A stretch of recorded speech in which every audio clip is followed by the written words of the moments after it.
जय माता दी दोस्तों। मैं हूँ अर्चना तिवारी। स्वागत है हमारे चैनल ज्ञान की बात विद अर्चना चिंतामणि में आप सभी लोगों का। कैसे हैं आप लोग, ये बताने के लिए कमेंट बॉक्स में जय माता जी हर हर महादेव जरूर लिखिए। दोस्तों, आज की वीडियो में हम बात करने वाले हैं दूसरों की आलोचना में मत उलझो, गीता का उपदेश, गीता का ज्ञान। दोस्तों, पूरी वीडियो आप जरूर देखिएगा। मेरी तरफ से आपका पूरा रिक्वेस्ट है। अगर इससे पहले आप हमारे चैनल पर नए हैं, पहली बार मेरी वीडियो देख रहे हैं, तो कृपया करके हमारे चैनल को सब्सक्राइब कर लीजिएगा। अगर मेरी वीडियो आपको पसंद आती है तो लाइक ज़रूर करिएगा। दोस्तों, आज की वीडियो में परम उद्देश्य श्री कृष्ण का है। कहते हैं श्री कृष्ण गीता में कि दूसरे की आलोचना में अगर उलझोगी तो हमेशा उलझे ही रहोगे। अगर सुलझा हुआ इंसान बनना है, सद्बुद्धि वाला, ज्ञान वाला इंसान बनना है, जीवन को सुखमय बनाना है, तो इस राह पर चलो। ऐसी कौन सी चार बातें हैं कि जो आपको जाननी चाहिए गीता का उद्देश्य। अगर कोई आपका मजाक उड़ाता है, आपकी आलोचना करता है, आपकी निंदा करता है और इससे आपके दिल में दर्द होता है, आप टूटते हैं, तो किन किन बातों पर असर करना चाहिए। गीता का उद्देश्य शांत मन, शांत हृदय, पाप पुण्य को दिखाना, आपके हृदय को प्रकाशित करना। एक ऐसा ग्रंथ है कि जिसको पढ़ने के बाद आपका जो उम्मीद है, जो जीवन है, वो सारी चीज़ें प्रकाशमय हो जाती हैं। प्रकाशमय होने से आपको गति, पाप पुण्य का लेखा जोखा, धर्म का लेखा जोखा, यानी अपने जीवन की घटित होने वाली समस्त घटनाओं का जवाब आपको मिलने लगता है। आप शांत हृदय से भर जाते हैं, आपके अंदर अज्ञानता हमेशा के लिए दूर होने लगती है, सद्बुद्धि मिलता है, आपको ज्ञान मिलता है, गीता से एक नई सीख मिलती है, आपको जीने की कला मिलती है, राह मिलता है। तो दोस्तों, ये जानने के लिए आप हमारे साथ हमारे वीडियो में इन तक बने रहिएगा, जिससे आपको परम सत्य की जानकारी आज होने वाली है। अगर कोई आपकी आलोचना करता है तो किन किन बातों से करता है, क्या आपको दिक्कतें होती हैं। गीता का ऐसा एक उद्देश्य है कि जो गीता का ज्ञान ग्रहण करता है, उसको जीवन में हमेशा मार्गदर्शन करने के लिए भगवान विष्णु स्वयं साथ देते हैं। उनके जीवन में घटित होने वाली घटनाओं का अनुकूल अनुकूल जो वातावरण होता है, पहचान होती है, या ये कहिए कि पहले स्वप्न शास्त्र दिखा देना। इस तरह से भगवान आपकी नींद में ही आपको बता देंगे कि आप किस प्रतिक्रिया में जा रहे हैं। आपसे अगर कुछ गलतियां हो भी रही हैं तो वो गलतियां सही रास्ते पर आपको ले जाएंगी।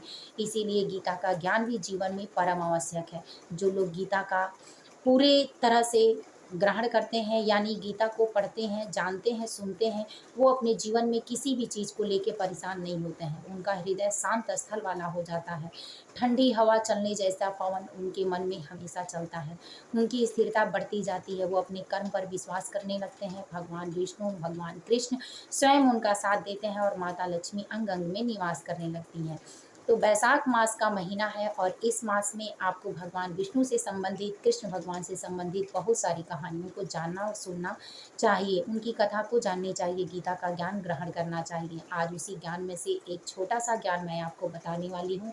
तो दोस्तों, इससे पहले आप वीडियो को लाइक ज़रूर कर लीजिएगा। ज्ञान अर्जित करने के पहले चलिए जानते हैं कि वो चार चीज़ें कौन सी हैं कि जो आपको परेशान अगर करती हों, तो उस समय में आपको क्या करना चाहिए। सर्वप्रथम है अपने कर्तव्य पर डटे रहना। कहते हैं कि अगर आप अपने कर्तव्य पर हैं, सही मार्ग पर हैं, अपना कर्तव्य पूरा निभा रहे हैं, आपसे कोई कमियां नहीं हो रही हैं और तब भी लोग आपकी आलोचना करते हैं, आपको शांत नहीं रहने देते हैं, आपकी निंदा करते हैं, आपको सुनाकर टोन मारते हैं, या आपके कामों को लेकर आपको परेशान करते हैं, तो आप शांत हृदय की तरह शांत रहिए। आप उनकी आलोचना में मत पड़िए, आप परेशान मत होइए। समय ऐसा समय है कि समय पर न्याय कर देता है और आपको परेशान होना नहीं पड़ता है। जो दूसरों को सताता है, परेशान करता है, उसकी बातों को नहीं सुनता है, अज्ञानता को अपने दूर नहीं करता है, अपने चरित्र की गंदगी साफ किए बगैर किसी के चरित्र पर कलंक लगाता है, या ये कहिए कि आपकी आलोचना आपके सही कर्तव्य पर रहने के बाद करता है, तो भगवान विष्णु उसको 300 वर्ष का कछुए का जन्म दे देते हैं कि तुम 300 वर्षों में भी प्रूफ नहीं कर पाओगे कि तुम अच्छे थे कि नहीं थे। इसीलिए दोस्तों, अज्ञानियों के साथ मूर्खता न करें, उसकी आलोचना में न फंसें। अगर कोई आपका मजाक उड़ाता है तो ये एक ज्ञान आपको देता है कि आप सही रास्ते पर हैं। अगर लोग आपसे पूछताछ करते हैं, आपका पद चिन्हों का अनुसरण करते हैं, आपका देख कर करते हैं, फिर भी आपका मजाक बनाते हैं या आपकी आलोचना करते हैं, तो आप समझ लीजिए कि आप सही रास्ते पर हैं और ये ज्ञान आपको आपके हृदय तक बिल्कुल निःशुल्क आपको शास्त्र के अनुसार ज्ञान दे रहा है और आप इसको बिल्कुल ग्रहण करिए। अपने आत्मा का विश्वास कायम रखिए कि आप अपने कर्तव्य पर हैं, तो आपका बाल भी बाका नहीं होने वाला है। अगर दूसरा प्रश्न है कि दूसरों की सोच से मत डरो।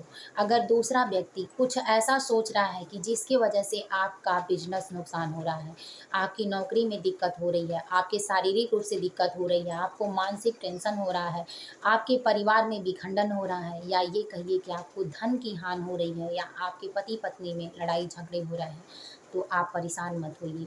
क्योंकि दूसरे के सोच से अगर आप परेशान होते हैं कि दूसरा क्या सोचता है, इसके वजह से परेशान हैं, तो आजीवन आप इसी सोच में रह जाएँगे। आप ये सोचिए कि दूसरा कुछ आपके लिए सोच रहा है, तो क्यों सोच रहा है? अगर सोच भी रहा है तो वो उसके तक रहे, मुझे क्या सोचना है, मैं क्या करूँ और मेरे लिए क्या अच्छा है? इस सोच से आप अपने की गति को निर्माण करिए।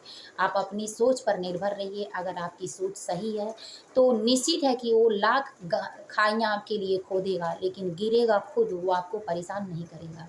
कभी कभी ये लगता है कि ये समय पर क्यों हुआ, नहीं होना चाहिए, मेरे साथ गलत हो रहा है, लेकिन जब कुछ समय बीत जाता है तब आपको इस बात का एहसास होता है कि जो आपके साथ हुआ वो सही हुआ और सही के लिए हुआ।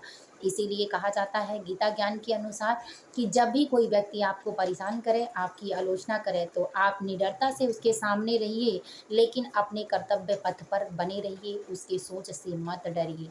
अब तीसरा है प्रश्न दोस्तों, मान और अपमान का भय। आप इस बात से बिल्कुल मत डरिए कि आपका मान अपमान हो रहा है या आपकी निंदा हो रही है, तो आपको परेशानियां हो रही हैं, आपका समाज में ये सम्मान था वो आपका सम्मान छीन रहा है।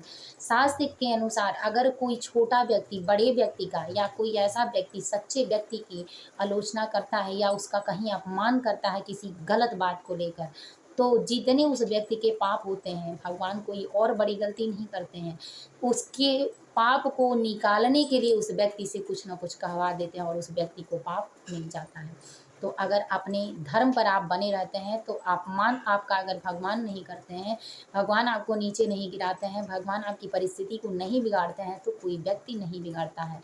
कभी कभी कुछ पाने के लिए बहुत कुछ खोना पड़ता है, कभी कभी अपने को समझने के लिए अपने को छोड़कर बहुत दूर तक जाना पड़ता है। तो इन बातों का भी बिल्कुल अच्छे से याद रखिए कि अगर कोई आपका मान और अपमान सम्मान रख रहा है, नहीं रख रहा है, तो इससे आपको कोई अच्छा और बुरा प्रभाव नहीं पड़ना चाहिए। क्योंकि अगर आपके अंदर सम्मान, मान और सम्मान स्वाभिमान है, तो आप कभी गिर नहीं सकते हैं। स्वाभिमान है तो आप आत्मविश्वासी हैं, अपने काम को अच्छे से करना जानते हैं और किसी की आलोचना नहीं लेंगे, किसी का सहारा नहीं लेंगे, क्योंकि कभी कभी कोई सहारा देता है तो उसका उपकार कहीं न कहीं चुकवाता है आपसे। तो इसीलिए आप बिना सहारे के हैं, तो याद रखिए कि चिड़िया अपने पंखों पर विश्वास करती है, ना कि डाल पर। जहाँ बैठती है अपने पंखों के भरोसे बैठती है, वो जानती है कि जब मैं उड़ूँगी तो अपने पंखों के भरोसे ही उड़ूँगी। डाल टूटे ना टूटे उससे फ़र्क नहीं पड़ता है।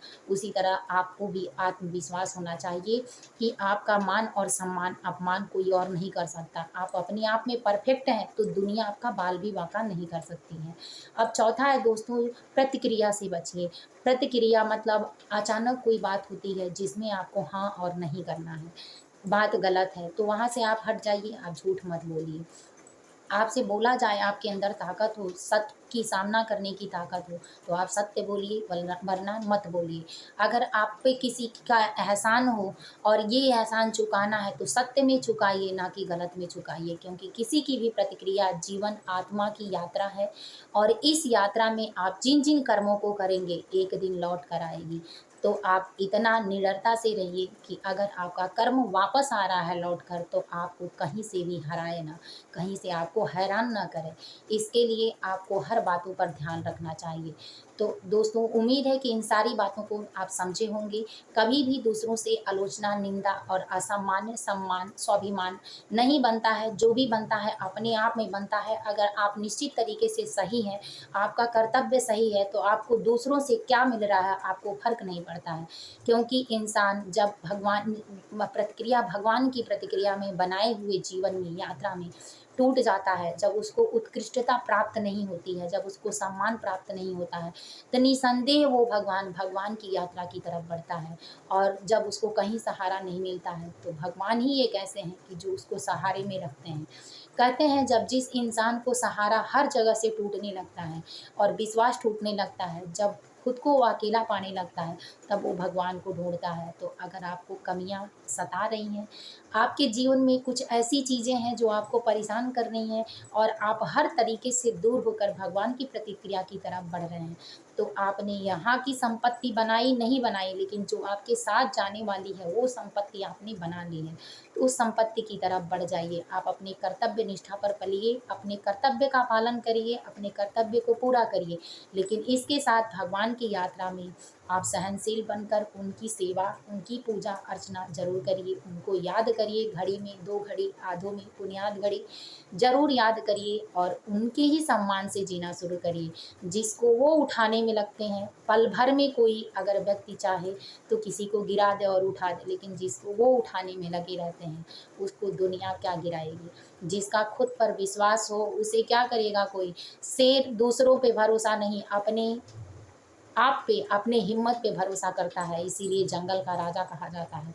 तो आप भी अपने जीवन का योद्धा बनिए, अपने लिए तब तक संघर्ष करिए, अंतिम सांस तक संघर्ष करिए कि आपका विकास हो, आपकी उन्नति हो, आपका धर्म बढ़े, आपका पुण्य बढ़े और आप अपने मार्ग पर अग्रसर होकर अपने कर्तव्यों को निभाकर भगवान की प्रतिक्रिया में यानी यात्रा में पहुँचिए। तो दोस्तों, ये रहा आज का मोटिवेशन, गीता का ज्ञान। अगर पसंद आया हो तो वीडियो को लाइक कर लीजिए, चैनल को सब्सक्राइब कर लीजिए। फिर मिलूंगी एक नए वीडियो में नए ज्ञान के साथ। मेरी वीडियो आपको कैसी लगती है कमेंट बॉक्स में ज़रूर बताइए। आप मेरी वीडियो कहाँ से देखते हैं, अपने ज़िले का नाम ज़रूर सेंड करिए। बहुत बहुत आप लोगों का धन्यवाद होगा, क्योंकि मुझे भी इस बात की खुशी मिलती है और मैं भी जानना चाहती हूँ कि मेरी वीडियो आप कहाँ से देखते हैं। तो दोस्तों, कमेंट ज़रूर करिए। जय माता जी, हर हर महादेव, जय श्री कृष्ण। आप सभी लोगों के घरों में भगवान सद्बुद्धि दें, सुख शांति हमेशा बनी रहे।